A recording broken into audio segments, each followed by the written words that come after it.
जितने भी सुविधाएं प्रधानमंत्री से जो सेंट्रल गवर्नमेंट से आते हैं वो अपना खाकर वहाँ बैठ जाते हैं। यहाँ हमारे कॉलोनी के लिए, गरीबों के लिए कोई योजना नहीं है।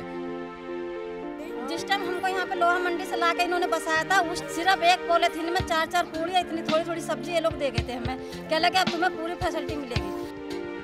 न कोई राशन बनाए नहीं, मतलब कोई तो 200 रुपये मांगे राशन के, कोई कुछ मांगे और कहाँ जा बनवाने, बताओ कहाँ डोले हम दे आदमी। रिस्पेक्ट तो खूब जम की चलती है। बजट अब कुछ ही पलों के बाद देश के सामने रखा जाएगा। प्रणब दा अपनी जादुई ब्रीफकेस को खोलेंगे और बजट का पिटारा बाहर निकलेगा।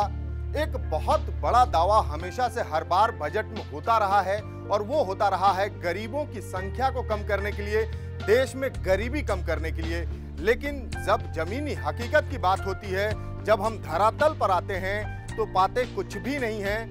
इस तरीके से इसी पूरी चीज को पड़ताल के लिए, इसकी जांच पड़ताल के लिए आज मैं पहुंचा हूं गाजियाबाद के एक ऐसे गांव में जहां पर गरीबों को आवास मुहैया कराया गया है। लेकिन क्या है उसकी जमीनी हकीकत, हम इसको यहां टटोलने की कोशिश करेंगे।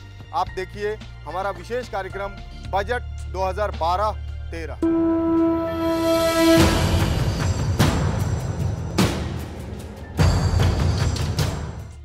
यहाँ पे आज जो 5 साल से स्थितियाँ हैं, जितने भी बाहर से ऊपर से आदेश पैसे जो भी मिलते हैं वहाँ अपना खाकर बैठ जाते हैं। बाकी इस कॉलोनी का कोई सुधार नहीं हो रहा, जो कि यहाँ की नाली खरंजे कोई भी सुविधा नहीं है। पानी के लिए पब्लिक त्राह मर रही है। हैंडपम्प के लिए सारे हैंडपम्प जीडीए वाले के गली गली पास पड़ा हुआ, एक हैंडपम्प दे करके सारे अपना ब्लैक कर लिए। और जितने भी सुविधाएं प्रधानमंत्री से जो सेंट्रल गवर्नमेंट से आते हैं वो अपना खाकर वहाँ बैठ जाते हैं। यहाँ हमारे कॉलोनी के लिए, गरीबों के लिए कोई योजना नहीं है।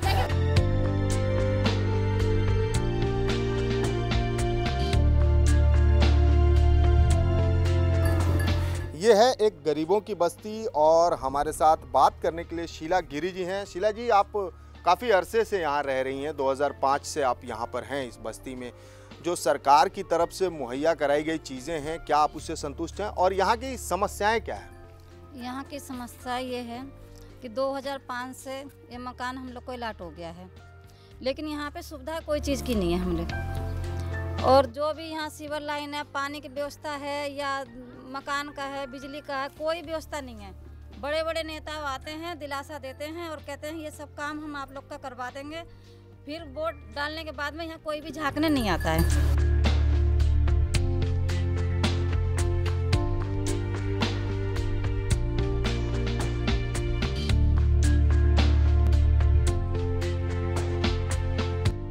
आज तक आवंटित जो घर है उसकी जो सच्चाई है, हकीकत है, वो देखने को नहीं मिली है। हम उनसे भी बात करेंगे और लगातार पड़ताल करने की कोशिश करेंगे कि क्या है हकीकत गाजियाबाद के इस छोटे से कस्बे की, छोटे से गांव की, जहां गरीबों के लिए घर दिए गए थे।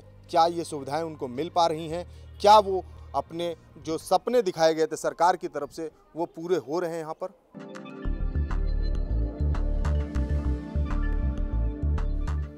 भारत सरकार की महत्वाकांक्षी योजना है इंदिरा आवास योजना। इंदिरा आवास योजना का मुख्य उद्देश्य अनुसूचित जाति, अनुसूचित जनजाति, मुक्त बंधुआ मजदूरों के सदस्यों तथा गैर अनुसूचित जाति, अनुसूचित जनजाति के गरीबी रेखा से नीचे के ग्रामीणों को आर्थिक सहायता देकर आवासीय सुविधा देना है। भारत सरकार और राज्य सरकार के बीच 75-25 की हिस्सेदारी से चलने वाली योजना इंदिरा आवास योजना साल 1985 से ही शुरू हो गई थी। तब इसका नाम ये नहीं था। साल 1996 से इंदिरा आवास योजना को ये नाम मिला। इसके पहले तक ये योजना जवाहर दीपक योजना के नाम से जानी जाती थी। मध्य प्रदेश, बिहार, छत्तीसगढ़ समेत कई राज्यों में इस योजना को शुरू किया गया है। आंकड़ों की माने तो साल 2005-2006 में 15,51,923 लोगों को और 2006-2007 में 14,98,367 लोगों को, 2007-2008 में 19,92,349 लोगों को, 2008-2009 में 21,34,061 लोगों को और 2009-2010 में 33,85,619 लोग इस योजना का लाभ उठा चुके हैं। यानी कि अब तक कुल 1,05,62,031 लोगों को सरकार मकान दे चुकी है। केंद्र सरकार और राज्य सरकार के साझा प्रयास से गरीब लोगों को इस योजना से घर मिल रहे हैं, पर इसके बावजूद देश में ऐसे लोगों की बड़ी संख्या है जो इस योजना के रहते हुए भी बेघर हैं। उन्हें घर मिलेगा तो कब, अभी कहा नहीं जा सकता। Sumit Thakur, GNN news. जो चौकीदारी के मेटर दिए गए हैं वो चौकीदारी आज तक कोई नहीं यहाँ चौकीदार है ना कुछ भी है, लेकिन गरीबों के साथ ऐसे धांधली किए जा रहा है। जो गरीब को 300 रुपये महीना किस्त नहीं दिए जा रहे हैं, लेकिन उसे चौकीदारी को लेने के लिए वो बरकरार तैयार रहते हैं, जो कि चौकीदारी कहीं कोई शुल्क नहीं है, कोई कुछ नहीं है।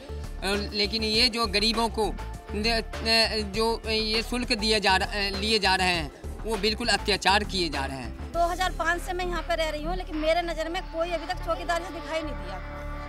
तो फिर चौकीदारी देने के लिए हम लोग को कोई फर्ज नहीं बनता, लेकिन वो लोग चौकीदारी नहीं देंगे। जितने महीने हम लोग किस्त नहीं जमा करेंगे उतने महीने की जोड़ के, साल भर की 2 साल की जोड़ के 2,000-4,000 चौकीदारी वसूल लेते हैं हम लोग से। वो गरीब आदमी चौकीदार यहाँ तो है नहीं, तो चोरी वगैरह होती है उसका? चोरी भी होती है यहाँ पे, चोरी भी होती है और यहाँ पे सामान ताले भी तोड़ के चले जाते हैं। जैसे हम अपने गांव चले गए, हमारे पीछे से इन्होंने एक शुरू में एक भी दरवाजा नहीं दिया था 2005 में। खराब हो रहा है, दूसरा खराब हो रहा है, ऐसे रहते हैं ना। और जो चोरियाँ होती हैं कि जैसे जंगल ऐसे लगाए हुए हैं तो अंदर से कुंडी हाथ गिर के और कुंडी खोल लेते हैं और चोरी हो जाती है। आदमी पता नहीं क्या सुंगा देते हैं, क्या इंसान उसको तक सोता रहता है। बाथरूम ऐसे भरा पड़ा है, पानी नहीं निकलता, सारे पानी नाले में जमे हैं। पानी पार नहीं जा सकता, पानी का पार नहीं जाएगा। जैसे गटर खुदे हुए हैं छोटे तो लेट से अपना डिब्बा भर कर बाहर फेंक के आती है पानी डिब्बे से। जैसे ये गटर भर, ये अब ये पटिया रख रखी है, ये हम ही लेट हैं और बाहर फेंक के आती है। सरकार की योजनाएं तो बहुत सारी होती हैं। योजनाएं जब धरातल पर आती हैं तो लगभग यही स्थिति होती है। घरों की स्थिति को आप देख सकते हैं, जिस तरीके से जो वादे किए जाते हैं, जिस घटिया क्वालिटी का काम का निरीक्षण हम आपको यहाँ दिखा सकते हैं कि किस तरीके से कितनी खराब स्थिति है। और कुल मिलाकर के जो कमोबेश स्थिति ये है यहाँ पर कि एक तरीके से खाना पूर्ति हुई है, फाइलों में सारी चीज़ें हैं, सीवर लाइन है, इसके अलावा नलकूप है, सड़कें पक्की दी गई हैं, मकान पक्के दिए गए हैं। लेकिन जब हम ज़मीन पर आते हैं, जब देखने के लिए आते हैं और समझने की कोशिश करते हैं कि क्या स्थिति है, तो नज़ारा आपके टीवी स्क्रीन के सामने है और आप अंदाज़ा लगा सकते हैं कि किस तरीके से सरकारी योजनाओं का यहाँ मजाक बनाया जा रहा है।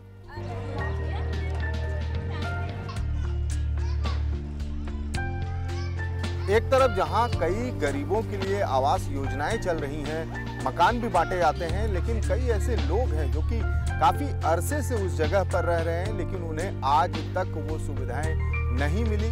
उन्हें कई बात तो जानकारी भी नहीं होती कि BPL कार्ड क्या होता है और किस तरीके से आवास लिए जाते हैं। मैं जानना चाहूँगा कि आप बता रहे थे अभी कि जिस तरीके से आवास का आवंटन होता है उसमें बड़ा हेर फेर होता है, क्या कहना चाहेंगे? किराया कहाँ से दें? 500 रुपये महीना दे रहे हैं वो ऐसे पुराने किराएदार है। पर ऐसा है कि अब समझ लो कि लड़की की शादी कर चुके हैं और कमरा कोई है नहीं, हमें ऐसा कमरा मिल जाए क्या बात है? बुजुर्ग आदमी हमें तो पुरानी है। आप बता रहे थे आपको क्या समस्याएं आई? कभी भी किसी भी तरह का फायदा या सुझाव या कोई इस तरह की सुविधा आपको सरकार की तरफ से आज तक मिली है? नहीं मिली जी, हमें कोई नहीं मिली। हमने तो फार्म भी भर दिया, मगर एक बार चेक कर गए, मगर फिर वो आगे बाद में आए नहीं, चेक करने नहीं आए। जो बगैर मकान है, हम किराए पर रहते हैं। आज तक उन्हें जो सरकार की तरफ से सहायता मिलनी चाहिए थी, वृद्धा पेंशन के रूप में कही जाए या फिर किसी भी तरीके से जो भी योजनाएं सरकार की तरफ से होती हैं, या तो इनके पास तक सूचना ही नहीं मिल पाती, या फिर जब ये फॉर्म वगैरह फिलअप कर देते हैं, फॉर्म भर देते हैं, आवेदन दे देते हैं, उसके बावजूद भी इनके पास वो सुविधाएं नहीं आ पाती, क्योंकि जो पर्यवेक्षक आते हैं सरकार की तरफ से वो अपना कर्तव्य पूरी तरीके से नहीं निभाते हैं। और इसका खामियाजा ये कि ये लोग आज भी बिना घरों के हैं, बिना किसी सरकारी फ़ायदे की वजह से हैं। और जिस तरीके से सदन में हंगामा होता है, जिस तरीके से बजट के दौरान ये बात कही जाती है कि अब जो है एक समय बदलेगा, हम देश में गरीबी खत्म करेंगे, वहाँ पर सारी बातें बेमानी हो जाती है जब मैं यहाँ इस धरातल पर एक गांव में आता हूँ और इन बुज़ुर्ग लोगों से बात करता हूँ। यहाँ रुकेंगे हम एक छोटे से ब्रेक के लिए। ब्रेक के बाद भी हमारा ये विशेष कार्यक्रम जारी रहेगा।